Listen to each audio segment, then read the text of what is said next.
নিয়োগের দাবিতে দিন গুজরান, নিয়োগের দাবিতে শেষ চাকরি প্রার্থীদের জীবনের অর্ধেকাংশ।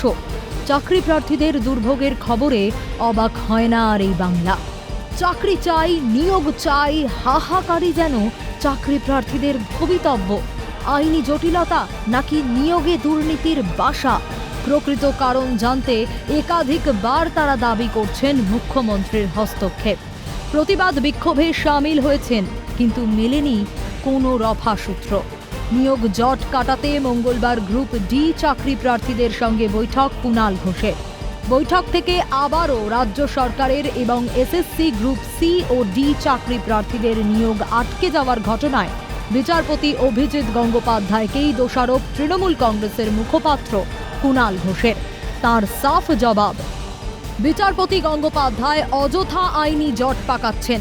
যারা দোষী, যারা অসাধু চাকরি প্রার্থী, তাদের নিয়োগ প্রয়োজন নেই, কিন্তু যাদের নিয়োগে কোনো কারচুপি নেই তারাও কেন সমানভাবে নিয়োগ না পাওয়ার যন্ত্রণা ভোগ করবে? বৈঠকে উপর মহলের সঙ্গে চাকরি প্রার্থীদের সমস্যা বিষয়ে আলোচনার আশ্বাস দিলেন তৃণমূল কংগ্রেসের মুখপাত্র কুণাল ঘোষ। তাদের যে জটটা খুলছে না তার জন্য অভিজিৎ গঙ্গোপাধ্যায় দায়ী, কিন্তু তার জন্য যারা ন্যায্য তারা দিনের পর দিন এই আইনি জটিলতায় কেন আটকে থাকবেন? আমরা ওনাকে বারবার অবগত করেছি যে যত দ্রুত সম্ভব অন্তত লোকসভা ভোটের আগে যাতে আমরা দ্রুত বাড়ি ফিরতে পারি, আমাদের পরিবারের কাছে যাতে ফিরতে পারি এবং আমাদের যাতে স্বপ্ন পূরণ হয় সেই প্রচেষ্টা ওনাকে চালাতে বলছি এবং উনি তাতে কিছুটা সম্মতিও দিয়েছেন। আমরা কুণালবাবুর সাথে এর আগেও দেখা করেছি, তো উনি চেষ্টা করছেন মুখ্যমন্ত্রীকে অবগত করতে, কারণ মুখ্যমন্ত্রী একটা নিজের দপ্তর, যাতে মুখ্যমন্ত্রী আমাদের বিষয়টা অবগত হয়ে খুব তাড়াতাড়ি শুরু হয়, সেই জন্যই আমরা আবার বারংবার চেষ্টা করছি যে দেখা করার জন্য। রাজ্য সরকারের এবং এসএসসি গ্রুপ সি ও ডি চাকরি প্রার্থীরাও কুণাল ঘোষের আশ্বাসে আবারও দেখছেন আশার আলো। দীর্ঘদিনের বঞ্চনার অবসান হবে।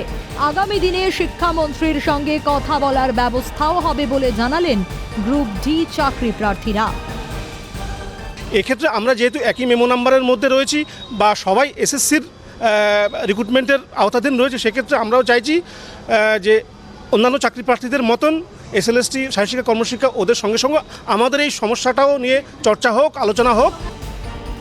প্রতিবাদ বিক্ষোভ আর বৈঠকেই আটকে চাকরি প্রার্থীদের জীবন, আর সরকার মহলের তরফে শুধুই সমস্যা মেটানোর আশ্বাস, প্রতিশ্রুতি আর একে অপরকে দোষারোপ করেই কি গোটা বিষয়টি এড়িয়ে যাবে প্রশাসন? নাকি আসন্ন লোকসভা নির্বাচনের পূর্বে হাসি ফুটবে চাকরি প্রার্থীদের মুখে?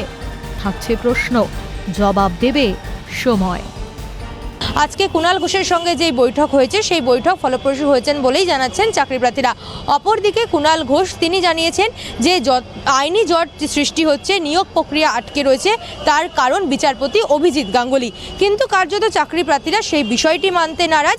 চাকরি প্রার্থীরা বলছেন সরকারের সদর্থক ভূমিকা রয়েছে, কিন্তু নিয়োগ কেন আটকে রয়েছে সেই বিষয়ে তারা বুঝতে পারছেন না, তাই তারা চান দ্রুত তাদের নিয়োগ হোক। ক্যামেরায় লিসেনের সঙ্গে রেশমি রিপোর্ট, ক্যালকাটা নিউজ, কলকাতা।